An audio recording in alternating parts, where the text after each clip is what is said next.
Welcome to the part of our new closed deal tutorial series that will go over the Billing Schedule tab.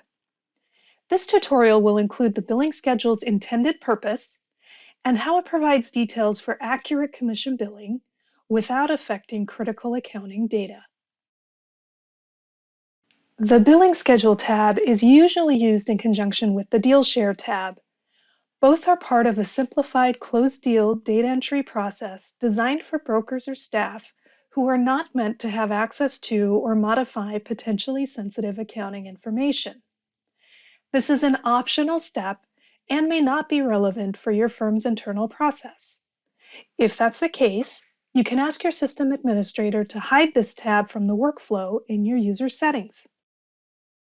In this step, you can set up invoices for the total fee amount that was defined on the Fee Calculation tab. Unlike the Deal Share tab, the information you enter here will carry over to the Invoicing tab. However, the billing schedule form doesn't require access to customer accounts and does not have the ability to bill invoices or affect receivables. At the top of the form is the total fee amount. Below that is a list of invoices. At the bottom is a total of all invoices in the schedule above, as well as a calculation for the balance between the total fee and total scheduled invoice amounts. Begin by selecting a fee type from the pull-down menu. Add the due date and due upon instructions. Next, you have fields for entering a separate amount for billable fees that are intended for outside parties versus fees that will be distributed internally. The total invoice amount will be calculated for you. If that distinction isn't important to your firm, just enter the entire invoice amount into the in-house fees field.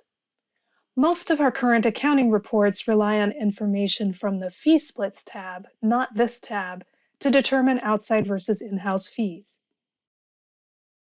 The internal comments allow you to provide any additional instructions or notes regarding each invoice.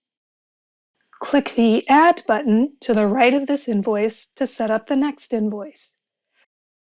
Notice how the totals at the bottom of the form update in real time as you add more information. You will need to make sure the invoice imbalance reaches 0 before you can continue to the next tab. To remove an invoice, click the X button to the right of that invoice.